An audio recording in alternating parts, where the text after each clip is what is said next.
ঘটনা বলতে আগের দিন সরস্বতী পূজা এখানে মেয়েরা সব নাচানাচি করছিল, মুসলমান ছেলেরা টোটটিটকারি করছিল তাদের দিকে করতে, সেই ছেলেরা এবার অন্য ছেলেকে মারছিল, আমার ছেলে ছাড়াতে গেছিল, ছাড়িয়ে এবার ওদের মধ্যে একটা হয়েছিল।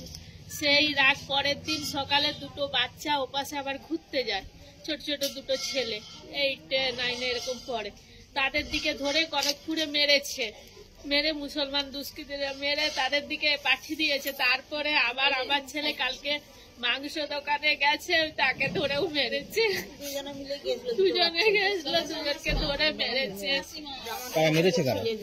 মেরেছে মুসলিম ছেলেরা, নাম জানি না। কেন মারলোটা কেন? ওই সেই ইস্যুতে না কিভাবে ইস্যুতে, সরস্বতী পুজো বন্ধ করার ইস্যুতে বা কি ইস্যুতে, এই নিয়েই মেরেছে। আমার ছেলে কোনো কিছুই এতে থাকেনি। যারা মারধর করেছে ওরা কি পুজো মণ্ডপে কোনো তাণ্ডব চালিয়েছিল? হ্যাঁ।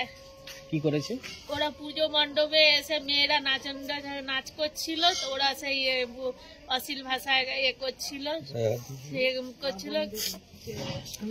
মানে মেয়েদের সব নাচানাচি করছিল অর্কেস্ট্রার হতে, তাদের দিকে সেই করতে যেতে টোনটিটকারি মারতে, এবার ঠেলাঠেলি হতে সে ছেলেটাকে চলে যেতে বললো, সে ছেলেটা তার মারপিট করে গেল, তারপরেই এই মারপিট গুলো হচ্ছে।